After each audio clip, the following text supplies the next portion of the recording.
Good morning students. We learn about ecosystems. पारिस्थितिक तंत्र या पारितंत्र के बारे में हम पढ़ रहे हैं, जिसमें आज हम पढ़ेंगे ऊर्जा प्रवाह, एनर्जी फ्लो क्या होता है।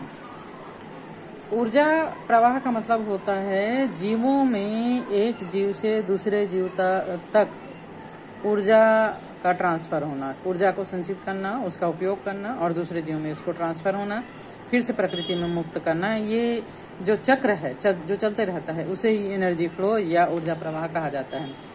गहरे समुद्र के जल तापी परितंत्र को छोड़कर, इकोसिस्टम को छोड़कर, पृथ्वी पर सभी पारिस्थितिक तंत्र के लिए ऊर्जा का मुख्य स्रोत जो है वो सूर्य का प्रकाश ही होता है। सूर्य के प्रकाश को पौधे जो हैं वो प्रकाश संश्लेषण की क्रिया के द्वारा स्टोर करके रखते हैं और इस ऊर्जा को जैविक कार्यों के लिए खर्च करते हैं। और ये जो है वो पौधों में पत्ती, जड़, तना, फूल, फल के रूप में होता है, जिसे शाकाहारी जीव जब ग्रहण करते हैं भोजन के रूप में तो ये ऊर्जा उनमें ट्रांसफर हो जाती है। शाकाहारी जीवों को जब मांसाहारी खाते हैं तो ये ऊर्जा उनमें ट्रांसफर हो जाती है और फिर अंत में सभी चक्र में जीवों के सड़ने गलने से, मरने से ये ऊर्जा प्रकृति में वापस से मुक्त होती है। ऊर्जा का हमने नियम लॉ पढ़ा है कि ऊर्जा ना तो कभी खत्म होती है, ना ही इसको उत्पन्न किया जा सकता है। ये केवल एक से दूसरे रूप में परिवर्तित होते रहती है और इस परिवर्तन के दौरान कुछ ऊर्जा का नाश जो है वो प्रकृति में होता है, जो एंट्रोपी कहलाता है। आपतित सौर विकिरण का 50% से कम भाग प्रकाश संश्लेषण सक्रिय विकिरण में यूज होता है। पौधे प्रकाश संश्लेषण और रासायनिक संश्लेषण में जीवाणु सूर्य की विकिरित ऊर्जा को सरल अकार्बनिक पदार्थों से आहार करने में लगाते हैं, है ना। प्रकाश संश्लेषण की क्रिया हम जानते ही हैं। सूर्य के प्रकाश की उपस्थिति में भोजन बनते हैं। पादप केवल 2 से 10% प्रकाश संश्लेषणात्मक जो सक्रिय विकिरण है इसी का ही प्रग्रहण करते हैं। हालांकि हमारे सौर मंडल से ऊर्जा जो है वो 100% चल के आती है, उनमें से केवल 1% जो है वो हमारे पृथ्वी में पौधों के द्वारा अवशोषित किया जाता है और बाकी जो है वो विकिरण के द्वारा, अवशोषण के द्वारा दूसरे माध्यम में चले जाता है। तो यही आंशिक ऊर्जा जो है संपूर्ण विश्व का संपोषण करने में सक्षम होती है। पादपों द्वारा संग्रहण की गई सौर ऊर्जा और पारिस्थितिक तंत्र के विभिन्न जीवों के माध्यम से ये ऊर्जा किस प्रकार प्रवाहित होती है। पृथ्वी के सभी जीव आहार के लिए प्रत्यक्ष अप्रत्यक्ष रूप से उत्पादकों यानी पेड़ पौधों पर निर्भर होते हैं। चूंकि पेड़ पौधे अपना भोजन बनाने के साथ साथ पूरी जीव जगत के लिए भोजन बनाने का काम करते हैं, तो ये उत्पादक की श्रेणी में आते हैं। सूर्य से उत्पादकों की ओर और फिर उपभोक्ता की ओर ऊर्जा का प्रवाह जो है वो एक दिशी ही होता है। और यहाँ पर ये विचारणीय प्रश्न है कि क्या उसमें ऊष्मागतिकी का प्रथम सिद्धांत निहित है। ऊष्मागतिकी का हम नियम जानते हैं, जैसे कि मैंने भी बताया था, है ना। पारिस्थितिक तंत्र ऊष्मागतिकी के दूसरे सिद्धांत से अवमुक्त नहीं है। इन्हें निरंतर ऊर्जा आपूर्ति की आवश्यकता होती है ताकि वे अपेक्षित अणुओं को संश्लेषित कर बढ़ती हुई अव्यवस्थापन के प्रति सर्वव्यापी प्रवृत्ति से संघर्ष कर सकें। पारिस्थितिक तंत्र में जो हरे पादप होते हैं जो प्रकाश संश्लेषण कर सकते हैं, ये उत्पादक होते हैं। स्थलीय पारिस्थितिक तंत्र में शाकी और काष्ठी पादप जो है वो प्रमुख रूप से उत्पादक की भूमिका निभाते हैं और जो पादप प्लवक हैं, पानी में जो रहने वाले हैं, काई है, बड़े पादप हैं, ये जलीय पारिस्थितिक तंत्र मतलब जल का जो पर्यावरण होता है, इकोसिस्टम होता है, उसके प्राथमिक उत्पादक कहलाते हैं। पादप यानी पौधे जो है वो उत्पादक से प्रारंभ होकर खाद्य श्रृंखला या खाद्य जाल इस प्रकार से बने होते हैं कि प्रत्येक प्राणी जो एक प्लांट से, पौधों से आहार ग्रहण करता है, जो शाकाहारी होता है या अन्य प्राणी पर निर्भर होता है जैसे मांसाहारी, और बदले में वह किसी अन्य के लिए आहार बनता है जैसे उससे बड़े मांसाहारी। तो इस प्रकार अंतर निर्भरता के कारण ये श्रृंखला एक जाल की रचना बनाती है, खाद्य जाल की रचना बनाती है। खाद्य श्रृंखला और खाद्य जाल के बारे में आप जानते ही हैं। किसी भी जीव के द्वारा ग्रहण की गई ऊर्जा सदैव के लिए संचित नहीं रहती है। ये जो है वो एंट्रोपी के रूप में प्रकृति में मुक्त होती रहती है। जैविक क्रियाओं के द्वारा ये इसका रूप बदलते रहता है और अंत में सड़ने गलने पर, मृत्यु होने पर ये प्रकृति में वापस से मुक्त हो जाती है। उत्पादक द्वारा ग्रहण की गई ऊर्जा या तो उपभोक्ता को भेज दी जाती है, या जब वो जीव मृत हो जाता है ना, तो ये जो है प्रकृति में मुक्त हो जाता है। एक जीव की मृत्यु के बाद अपरद खाद्य श्रृंखला या खाद्य जाल की शुरुआत होती है। अप्रदन की क्रिया जो होती है, जो अपघटक के द्वारा किया जाता है, यहाँ पर ये ऊर्जा ट्रांसफर की जाती है। सभी जंतु अपनी आहार आवश्यकताओं की पूर्ति के लिए प्लांट्स पर या हरे पेड़ पौधों पर डिपेंडेंट रहते हैं ना, अतः इन्हें उपभोक्ता या परपोषित भी कहा जाता है। जो दूसरे के ऊपर डिपेंड रहते हैं उनको उपभोक्ता या परपोषित कहा जाता है। यदि वे पादपों से आहार पूर्ति करते हैं तब उनको प्राथमिक उपभोक्ता कहा जाता है। जैसे जितने भी शाकाहारी पशु है जो पेड़ पौधों को खाते हैं उनको प्राथमिक उपभोक्ता कहा जाता है, और इन प्राथमिक उपभोक्ताओं को जो मांसाहारी पशु खाते हैं उनको द्वितीयक उपभोक्ता कहा जाता है ना। और इन मांसाहारी जीवों को अगर खाने वाला बड़ा जीव और है तो इनको तृतीयक उपभोक्ता कहते हैं। इस प्रकार ये जो है श्रृंखला बनती है, ये सब के बारे में आप जानते हैं। अतः निश्चित रूप से प्राथमिक उपभोक्ता शाकाहारी या शाकभक्षी ही होते हैं हर एक पारितंत्र में, हर एक इकोसिस्टम में। स्थलीय पारिस्थितिक तंत्र में कुछ सामान्य शाकाहारी के रूप में हम ले सकते हैं छोटे मोटे कीड़े मकोड़े जो पेड़ पौधों के पत्तियों को खाते हैं, फल फूल को खाते हैं।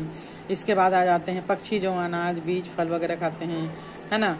और दूसरे स्तनधारी पौधे जो पौधे के विभिन्न भागों को भोजन के रूप में लेते हैं। जलीय पारिस्थितिक तंत्र में जो मोलस्का होते हैं, मृदा कवची होते हैं, ये जो है वो प्राथमिक उपभोक्ता होते हैं जो शाकाहारी भोजन ग्रहण करते हैं।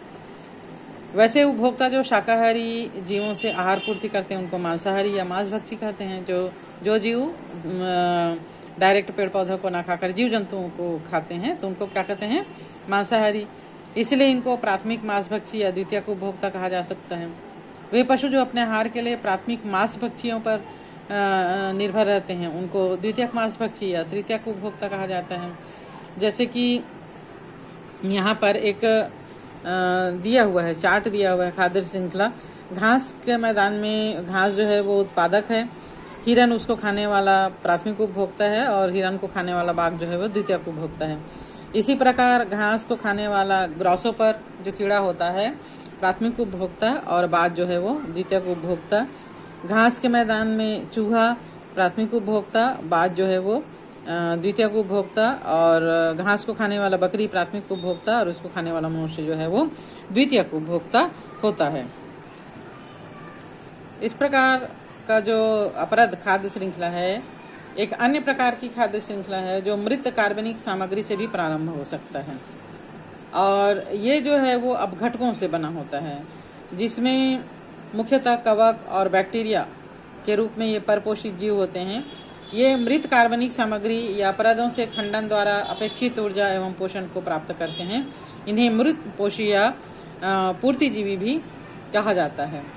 और अपघटक जो है वो पाचक एंजाइम स्रावित करते हैं जो मृत जीवों और व्यर्थ सामग्री को साधारण अकार्बनिक पदार्थों में तोड़ देते हैं। बाद में उन्हीं के द्वारा ये अवशोषित कर लिए जाते हैं। जलीय पारितंत्र में चारण खाद्य श्रृंखला ऊर्जा प्रवाह का एक महत्वपूर्ण साधन होता है, जबकि स्थलीय पारिस्थितिक तंत्र में जीएफसी की तुलना में अपरद खाद्य श्रृंखला द्वारा कहीं अधिक ऊर्जा प्रवाहित होती है। कुछ स्तरों पर अपरद खाद्य श्रृंखला को चारण खाद्य श्रृंखला से भी जोड़ा जा सकता है।